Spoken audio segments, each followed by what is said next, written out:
You suggested that we discuss Storybrand by Don Miller. Tell us a little bit about where you were at when you came across this book. When we started Innovation City, because if you're not understood, where's the value in it for the customer?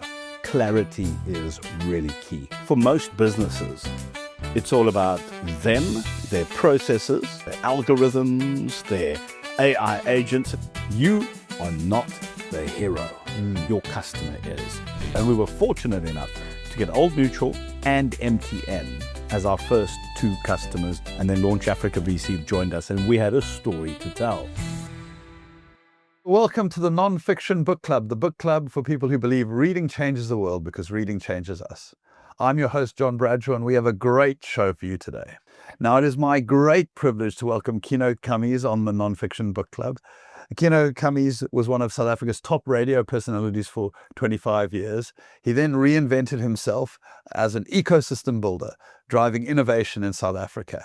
He's a member of Business Island South Africa, a board member at SIBA, involved in all sorts of things, but where I have most interacted with you is you're a founder of Innovation City, a brilliant community of startup founders, VCs, innovative companies working to drive innovation in South Africa. And I'm really excited to have Kieno on the show because Kieno is a story crafter, a story builder, just so good at that. And so we've got a great book to discuss. But Kieno, so great to have you on the show today. Absolute privilege, John. You've been involved in this innovation thing much more than I have, so I'm looking forward to shooting the breeze with you.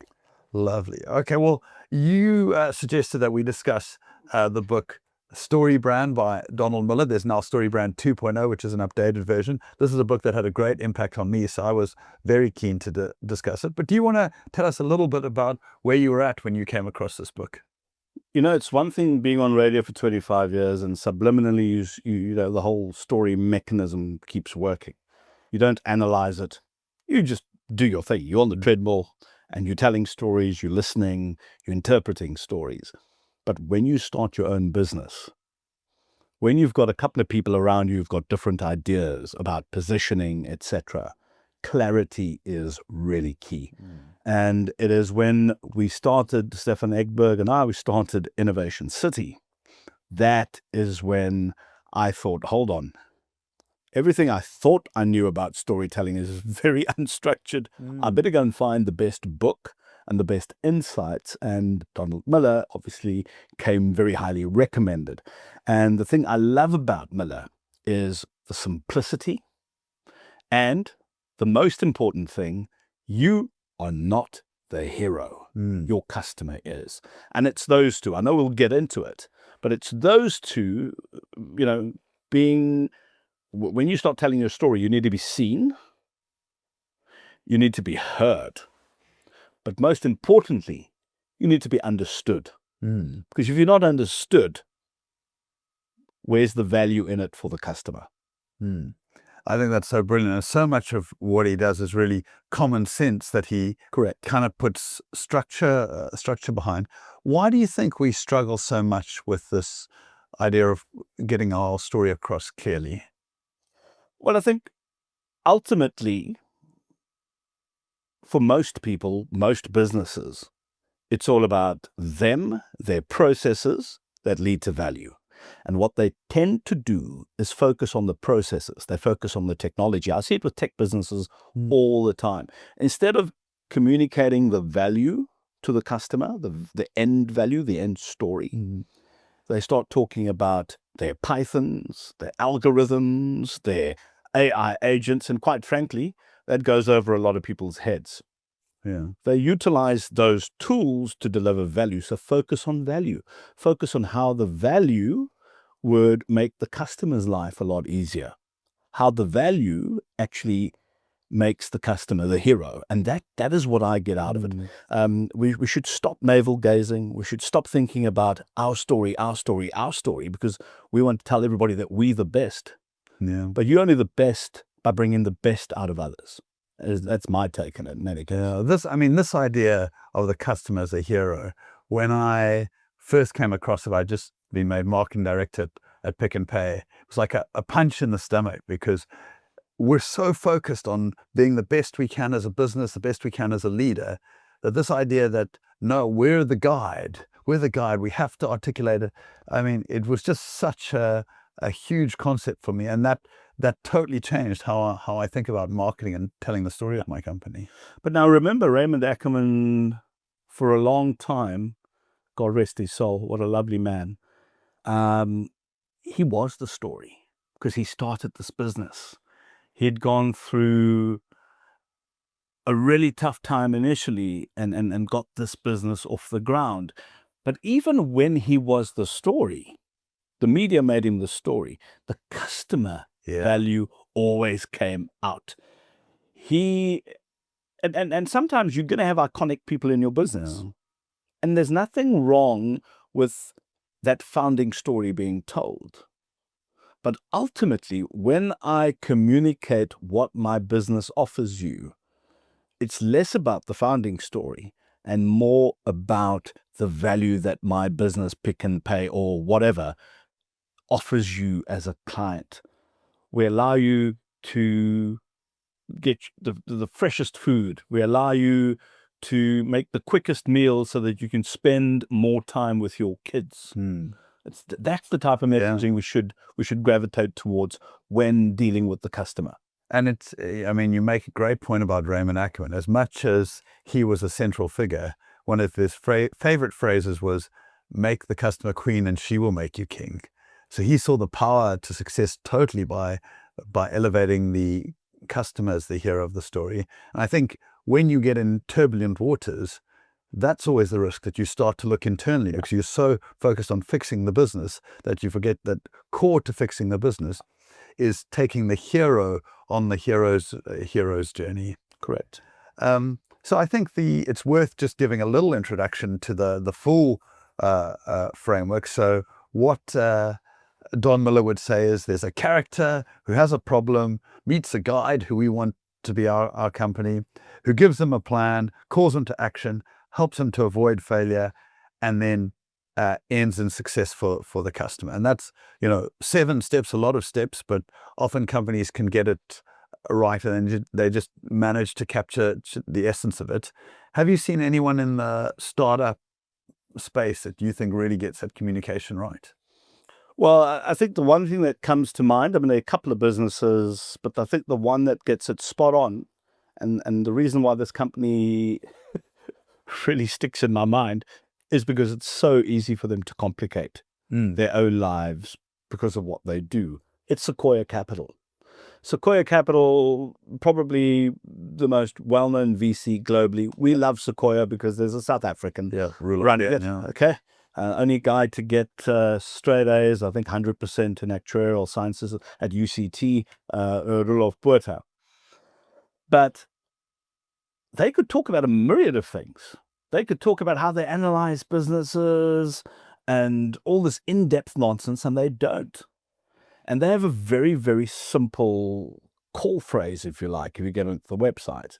And you're going to have to help me out here. As I know we've spoken about this earlier, but it is, we help, I think, the brave build legendary companies. Yeah. And the brave means you're putting all on the line, right? It's all about you, the customer of Sequoia. And Sequoia is the Yoda. We point you in the right direction as Sequoia. Because you know what? Together, with our advice, with our plan, you're going to build a legendary company. And it's that simple. I mean, just think about, go to some other VC websites, venture capital firm websites, private equity firm websites. Yeah. It gets messy and complicated. And if you go further down Sequoia's page, you'll just see little story blocks, and they tell the stories of these companies. Just give the evidence. Yeah. So great. And I think that both this, we help the brave, which is clear, the customer is the hero, they're the brave people, they're the ones building legendary companies, but then giving them a real vision for what success looks like if they partner with Sequoia versus, over 20 years of market beating returns, or nobody's invested in more unicorns. And so, there are 1,000 things they could say that would make them the hero, but that willingness to subvert themselves to their customer story, and also the evidence that their customer is the startup. not the investor. Exactly right. Which is what comes through so strongly there. Well, in I shouldn't say this, but in many cases, the investor becomes the villain. So best not once they get involved in boards and everything. But let me not go down a rabbit hole. Let's keep it simple. Lovely. Well, look, I think you mentioned a little bit that your career in radio giving you an intuitive feel for story. Well, the first time we met, I was plugging Super Animals, and I came and jumped into your studio uninvited. And I think most of us, when we listen to the radio, we think it doesn't sound so hard, right? There's a guy talking, they're talking nonsense, they put on a few songs. That was a great eye-opener for me, because you were interviewing someone. At the same time you were interviewing him, you played with our Super Animals cards while keeping the interview going, pressing a host of buttons on the desk. And then also somebody handed you a scrap of paper and you did a perfect live read. And I was like, there's an actual skill to this. So clearly you, 25 years, got to the top of that game. What do you feel like it taught you about story? Listening. You see, when you go on air, you've got to put yourself in other people's shoes. So number one, who exactly is your core audience? Who's listening to you? So I've learned at an early stage, you've got to reverse engineer things in life sometimes. What is the ultimate story? What are you trying to gain out of this particular interview, right? And why does that matter to the person listening to me? Now, if I don't know who's listening to me, I'm going to be shooting all over the place. Hopefully it'll be, somewhere more hit than miss, but chances are it's more miss than hit. Yeah. So it's no different with business. You need to have a very clear understanding as to who your customer is. What are their pain points? What makes them react to certain things because of what you know about their daily lives? If you don't know that, right, then you're dead in the water. You're taking chances. And at the same time, you're interviewing someone that might be doing something that your customer base believes is not the right thing. You also have to put yourself in the other person's shoes, because when I was on air, I played devil's advocate. And you have to understand where people come from in order to be able to do that, and in order to hit the right buttons. So if you ask me, just to answer your question simply, it really taught me how to listen. Yeah. And then internalize, and then bring out the best, and eventually evoke what I wanted to evoke in the very first place, before even starting that interview, knowing what I know about the individuals. But there's an implicit desire to give the listener what they would want to get out of that discussion with them. That it's almost that listening well to the guest in order to pull out what's going to be instructive to them. Not always. Sometimes you want to upset the listener. Okay. Sometimes the listener, if you know something about the listener and you know that they've got a hobby horse and whatever, it's not really good for society or whatever, or they've got a certain way of thinking, you've got to challenge them. Because if you're not challenging people, you're not getting them to grow. So once again, in business, it's going to be little, you don't peeve off your customers half the time. Yeah. Right. And I remember chatting to Michelle van Bradshaw, legendary editor. I think Sari is still around. I think she's still the editor-in-chief of Sari. And I remember Sari magazine, one of the few magazines that are still successful. She took over this very liberal Afrikaans powerhouse, right? And a very Afrikaans magazine. Very conservative, I use that word respectfully, very conservative magazine. And what she did was she started bringing people like Nathaniel in, who was Afrikaans, but had a different take on life. But she kept 50% of the conservative thought leaders, etc., and then did that juxtaposition between the two. And essentially what she did was, she started winning people over. Yeah. As much as someone read something which is a little bit more conservative and stayed, I'm now reading Nathaniel and I'm going, hey, hold on. Okay, that makes me think. So it all depends what you want to get out of it at the end of the day, but you need to understand people's stories to be able to do that.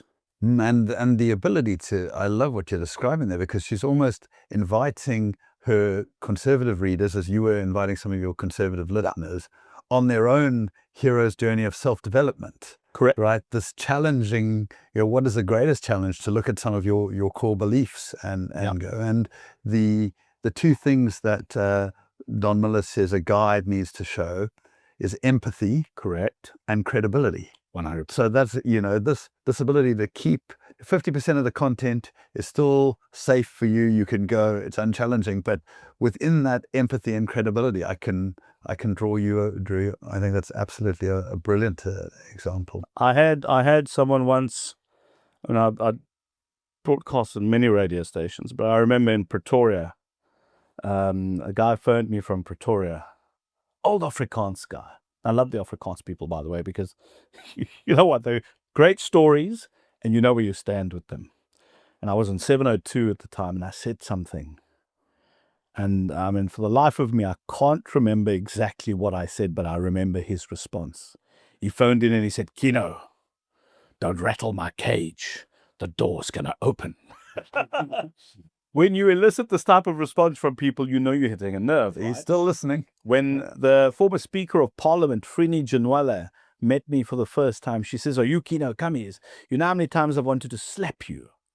I remember Angie Motshekga, the now Minister of Defence, and she's been a whole lot of other stuff. I remember her phoning in one day going, Kieno, when we get home, this is me and my cabinet meetings, etc. When I get home with my kids, my mother says, shh, we're listening to Talk at 9. So it's, I mean, how do I actually put it? I think you're not going to satisfy everybody, but if you know what you're dealing with and who you're dealing with, it makes life so much simpler. No different for business, by the way. Yeah. If you also have to challenge your customers. Yeah. Right?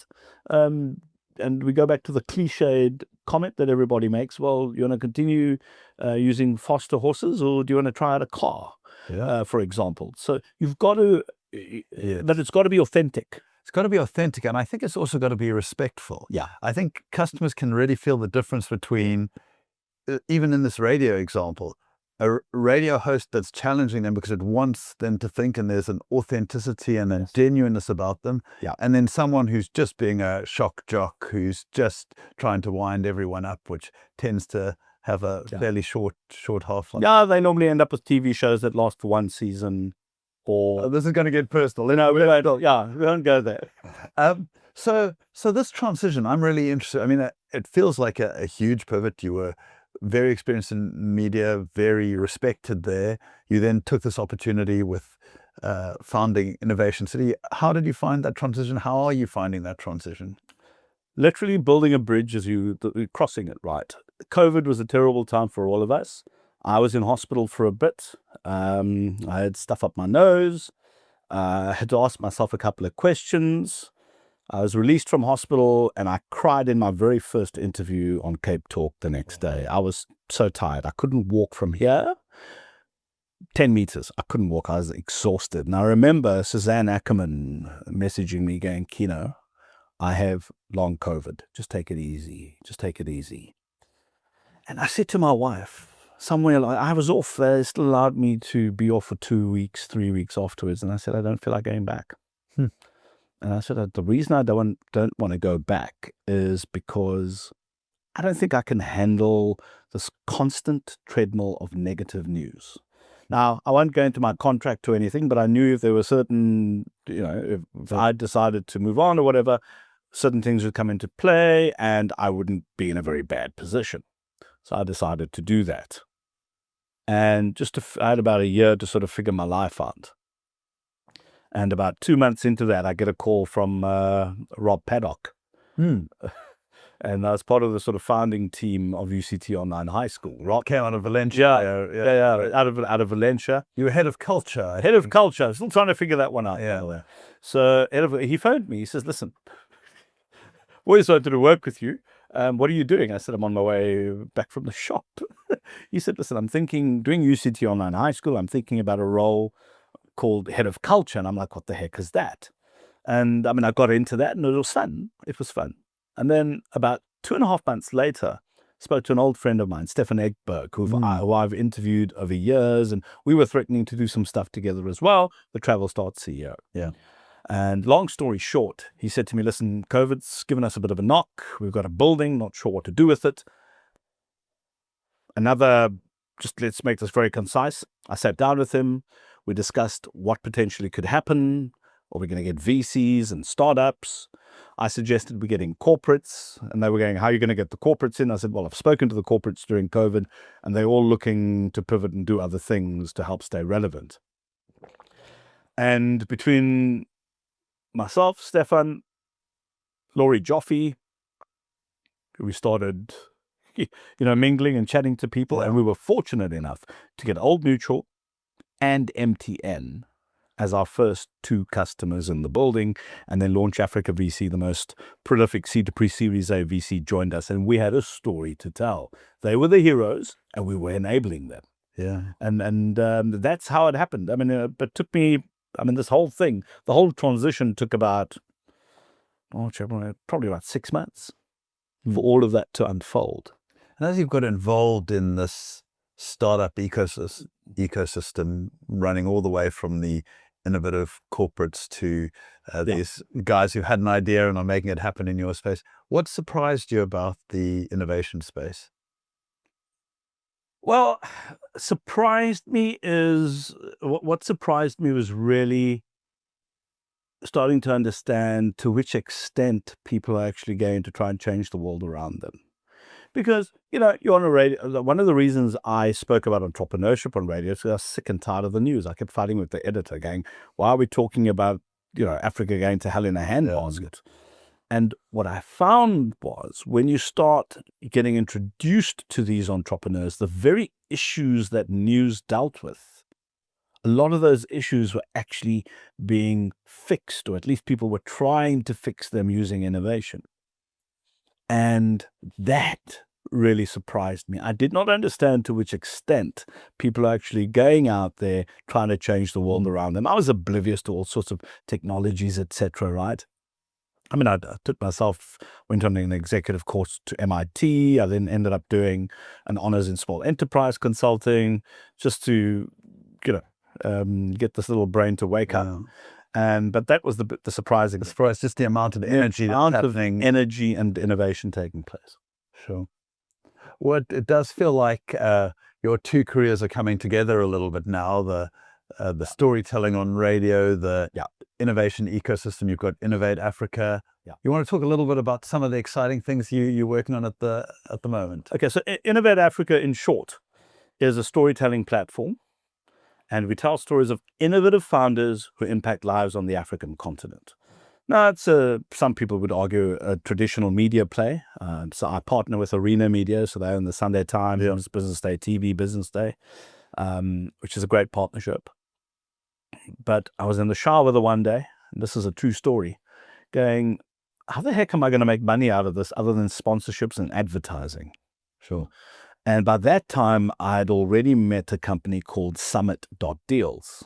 And what Summit.Deals essentially do is they have all these amazing, vetted, innovative, high-growth scale-ups, high-growth startups, and then funders on the other side, right? And the next morning, while in the shower, I was thinking, I read something about a search fund some time ago. Why don't we turn the media business into a search fund where people pay you to search for the type of businesses that they're looking to invest in, right? And then I started developing this, started chatting to Summit, and that ended up with this Innovate Africa fund that we are in the process of launching. And it's not like any other VC. I'm not interested in investment committees. Let me tell you, I hate most things done by committee. So we want to get individual high net worth individuals, right? And Each one of those individuals must make up their own minds as to what they want to invest in. But that's not the only thing. They also need to have keys to the castle, i.e., how do you help this business to scale? Do you know someone in Ireland, for example, that will need this particular service? Can you get us someone to write out an expression of interest in this business while we put a proof of concept to So you can really help them get distribution. Correct. So normally VCs play in the funding space and they love the P&L pilots, right? They will look at this and it's all projections. But imagine you did those projections based on real access to market, real expressions of interest. It becomes more powerful. And so that is a model that So the idea is that you would tell the story of these startups as a way of getting them funding from your high net worth individuals that were already part of the ecosystem. Funding is an afterthought. We're still a media company. Okay. So we still need to tell authentic stories. Right. I'm not going to go and invent stories. We're still talking. You're not pitching the companies for them. You're telling the stories of the. I'm telling the stories, and of course, we search for great stories on the continent. We're primarily Africa focused at the moment, right? So we called Innovate Africa. So we focused on innovative businesses with reasonable scale, right, impacting lives. And what those investors allow us to do is diversify the type of businesses that we're looking for. But the editorial policy is still the editorial policy. We don't change editorial to suit the investor. So matching that is quite key. And quite frankly, very few people know about what's happening on the African continent. I mean, I was on radio for how long? I didn't know. I was surprised when I got to Innovation City, looking at the extent of really positive, innovative work being done on our continent. I look at all these foreign investors coming in, supporting these businesses. We need to be telling their stories. And I would love Innovate Africa to be this mouthpiece for innovative businesses on the African continent and the people who support them. But we want to share this, whatever we do in Africa and South Africa, we want to share in Europe. We want to share in the United States, for those who want to listen to us. We want to share it in Southeast Asia, etc. So it's about building partnerships with other media houses and providing them with content which is unique, something they can't deliver. So we want to carve out our own niche, innovation niche, African niche. Alongside other media houses, traditional media houses. Okay. I mean, coming back to the Don Miller book, it really feels like those African innovators then are the hero of the story, and the role Innovate Africa plays as the guide in getting that story out there, helping them to tell their story well to the world in order to attract funding and distribution in order to bring African innovation to the world. And Innovation City factors into that, because a lot of people who want to support African businesses, high growth startups, need to have a foot in the continent. So in the past, I used to do 5 different things, and you know what? None of them had anything to do with each other. Today, my common thread is telling story and innovation, and then connecting the dots. That's it. Telling the stories of innovation and connecting the dots. Well, I think that's wonderful.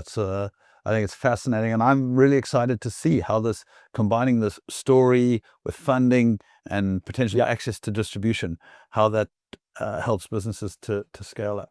Yeah, we're busy building that bridge, eh? It hasn't caved in yet, so I'm feeling positive. Wonderful. Well, Kieno, thank you so much for coming and spending time with us as a non-fiction book club.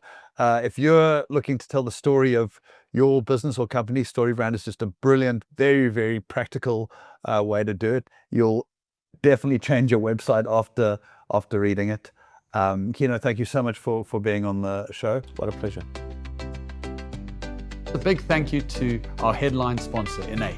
Next time you're talking to your financial advisor, ask them what platform they're using to manage the administration of your investments.